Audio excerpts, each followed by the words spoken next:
കരവൂർ പഞ്ചായത്തിലെ വോട്ടിന്റെ നില ഒന്ന് ഔദ്യോഗികമായി അറിയിക്കാം. UR പ്രദീപ് CPIM അരിവാൾ ചുറ്റിക നക്ഷത്രം 6110 vote, K Balakrishnan Bharatiya Janata party താമര 2504 vote, Ramya Haridas Indian National Congress 4220 vote, KB Lindesh സ്വതന്ത്രൻ 16 വോട്ട്, NK സുധീർ സ്വതന്ത്രൻ 325 vote, NOTA 80 vote.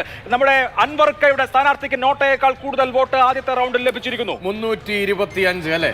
Yes, 325 vote. NK സുധീറിന് autorickshaw ചിഹ്നത്തിൽ മത്സരിച്ച പി അൻവറിന്റെ സ്ഥാനാർത്ഥി DMK സ്ഥാനാർത്ഥി സ്വതന്ത്രൻ ആയി അവിടെ മത്സരിച്ച NK സുധീറിന് 325 2008 ലീഡ് ഉയർത്തിയിരിക്കുകയാണ് UR പ്രദീപ്. 5112 വോട്ടാണ് ഇപ്പോൾ അദ്ദേഹത്തിന് ആകെ കിട്ടിയിരിക്കുന്നത്. രമ്യ ഹരിദാസിന് 3904 വോട്ടും ബാലകൃഷ്ണൻ 1236 വോട്ടുകളും. ലീഡ് 2008. ഇത് ഔദ്യോഗികമായ കണക്കാണ് കേട്ടോ പ്രിയപ്പെട്ട പ്രേക്ഷകരെ. ഔദ്യോഗികമായി സർക്കാർ സംവിധാനത്തിൽ നിന്ന് പുറത്തേക്ക് വരുന്ന PRD ജില്ലാ ഇൻഫർമേഷൻ ഓഫീസ് നൽകുന്ന ഔദ്യോഗികമായ വിവരമാണ്. ഇതിലൊരു വ്യത്യാസത്തിനും ഇനി സാധ്യതയില്ല. ഒന്നാം റൗണ്ടിന്റെ പരിപൂർണമായ ഔദ്യോഗിക ചിത്രമാണ്. UR പ്രദീപിന് ആദ്യ റൗണ്ടിൽ 6110 vote, K Balakrishnan BJP 2504, Ramya Haridas 4220, 29,808 വോട്ടുകളുടെ ഭൂരിപക്ഷം ലീഡ് നിലവിൽ സ്വന്തമാക്കിയിട്ടുണ്ട് പ്രിയങ്ക ഗാന്ധി. നിലവിൽ വയനാട്ടിൽ ഇതുവരെയുള്ള ബലസൂചനകൾ അനുസരിച്ച് 29,800-ലധികം വോട്ടുകൾ പ്രിയങ്ക ഗാന്ധി സ്വന്തമാക്കി മുന്നോട്ട് കുതിക്കുന്നു. വയനാട്ടിൽ എത്ര വരെ പോകും ആ ഭൂരിപക്ഷം എന്നതിലാണ് കൗതുകമെങ്കിൽ പാലക്കാട്ട് എന്താണ്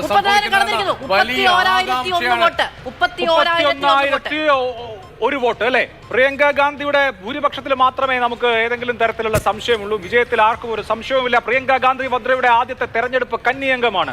ആ കന്നി അംഗത്തിൽ അവർക്ക് 2 ലക്ഷം എന്തായാലും കിടക്കും, 2.5 ലക്ഷം കിടക്കും, 3 ലക്ഷം കിടക്കുമോ എന്നുള്ളതാണ് നമ്മൾ നോക്കിയിരിക്കുന്ന കാര്യം. എന്തായാലും വയനാട്ടിൽ പ്രിയങ്ക ഗാന്ധിക്ക് നിരാശപ്പെടേണ്ടി വരില്ല. മികച്ച സ്റ്റാർട്ടാണ്. ഇനി കല്ലേപ്പള്ളി, പുത്തൂർ ഈ ബൂത്തുകളിൽ എന്താണ് സംഭവിക്കുന്നത് എന്ന വലിയ കൗതുകത്തിന് വേണ്ടി നമ്മൾ കാത്തിരിക്കുന്ന അവിടെ നിന്നുള്ള റിസൾട്ട്. രണ്ടാം റൗണ്ടിൽ എന്താണ് സംഭവിക്കുന്നത്? പാലക്കാട്ടെ രണ്ടാം റൗണ്ടിൽ എന്താണ് സംഭവിക്കുന്നത്? ഒന്നാം റൗണ്ടിന്റെ ഫലം വന്നപ്പോൾ BJPയുടെ ലീഡ് ഉയർന്നു. 1300 വോട്ടായി ലീഡ് ഉയർന്നു. 2 റൗണ്ട് കഴിഞ്ഞോ എന്നറിയില്ല. BJPയുടെ ലീഡ് 1300 ഉയരുന്നു. 1300 ഉയർന്നാലും അവിടെ BJPക്ക് തിരിച്ചറിയാണ്. 900 വോട്ടെങ്കിലും ആ ബൂത്തിൽ ലീഡ് കിട്ടേണ്ടതാണ്. കഴിഞ്ഞിട്ടില്ല. 28 ബൂത്തുകൾ കഴിഞ്ഞു എന്ന് പറയാറായിട്ടില്ല. 1300 വോട്ടുകൾക്ക് ഇപ്പോൾ BJP ലീഡ് ചെയ്യുന്നു. 1300 വോട്ടുകൾക്ക് ഇപ്പോൾ ലീഡ് ചെയ്യുന്നു. അതിനർത്ഥം കല്ലേപ്പുള്ളി മേഖല എണ്ണി തുടങ്ങി എന്നുള്ളതാണ്. അപ്പോൾ 15 മുതൽ 28 വരെ ബൂത്തുകളാണ് ഇനി എണ്ണാനുള്ളത്. അതിൽ എത്ര ബൂത്തുകൾ പൂർത്തിയായി എന്ന കണക്ക് ഗോകുൽ VS നൽകിയാൽ മാത്രമേ ഈ 1300 എന്നുള്ളത്. ഗോകുൽ പറയൂ, ഇത് രണ്ടാം റൗണ്ടിന്റെ മൊത്തമാണോ അതോ ആദ്യ സൂചനയാണോ? രണ്ടാം റൗണ്ടിന്റെ ആദ്യ സൂചനയായിട്ടാണ് 1300 വോട്ടിന് BJP ലീഡ് ചെയ്യുന്നു എന്നുള്ള വിവരങ്ങൾ ലഭിക്കുന്നത്. രണ്ടാം അടുത്ത സൈക്കിൾ തന്നെ പൂർത്തിയാകും. അതിനുശേഷം ഇതിന്റെ രണ്ടാം റൗണ്ടിന്റെ പൂർണ്ണമായ ഒരു വിവരം നമുക്ക് ലഭിക്കും. ഏതായാലും ഫലസൂചന പ്രകാരം രണ്ടാം റൗണ്ടിലെ മാത്രം ഒരു ലീഡ് എന്ന നിലയിലാണ് 1300, അതോ നേരത്തെയുള്ള ലീഡിനോട് 1100? നേരത്തെ ഉള്ളതും കൂടി ചേർത്താണ് 1300 ലീഡ് വരുന്നത്. അതായത് പ്രധാനമായും കല്ലേപ്പുള്ളി മേഖല അത് കഴിഞ്ഞിട്ടുള്ള ലീഡാണ് നമുക്ക് 1300 ലഭിക്കുന്നത്. ആദ്യത്തെ 4 or 5 ബൂത്തുകളുടെ അല്ലെങ്കിൽ ക്രമ നമ്പറിലുള്ള ബൂത്തുകളുടെ ഒരു കണക്കാണിത്.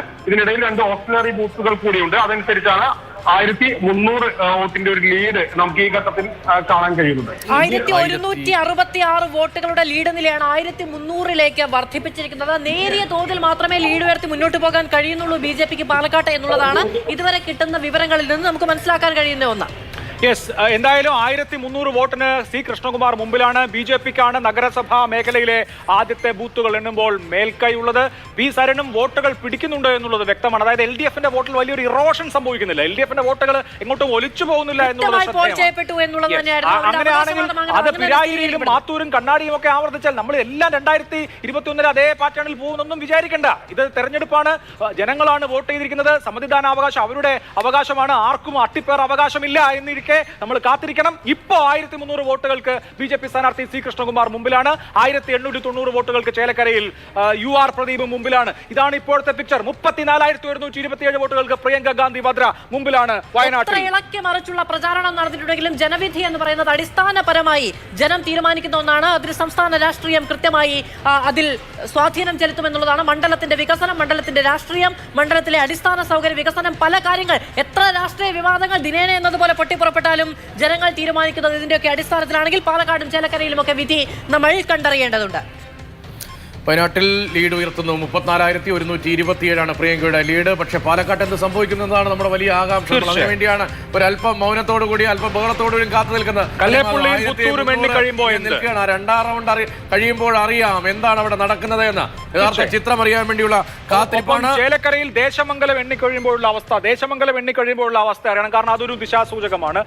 ദേശമംഗലം എണ്ണിക്കഴിയുമ്പോൾ എന്താണ്, എത്ര കുറയുന്നുണ്ട് കൂടുന്നുണ്ട്, ഇത് വളരെ നിർണായകമാണ്. കല്ലേപ്പുള്ളിയും പുത്തൂരും എണ്ണിക്കഴിയുമ്പോൾ എന്താണ് പാലക്കാട്ടെ അവസ്ഥ? ആകാംക്ഷാപൂർവ്വം കാത്തിരിക്കുകയാണ്. പാലക്കാട് 1300 വോട്ടുകൾക്ക് സി കൃഷ്ണകുമാർ ലീഡ് ചെയ്യുന്നു. ചേലക്കരയിൽ 1890 വോട്ടുകൾക്ക് UR പ്രദീപ് ലീഡ് ചെയ്യുന്നു. ഇതാണ് ഏറ്റവും നിർണായകമായ, ഏറ്റവും ആകാംക്ഷ നിറഞ്ഞ രണ്ട് ഉപതെരഞ്ഞെടുപ്പുകളുടെയും ഇപ്പോഴത്തെ നില.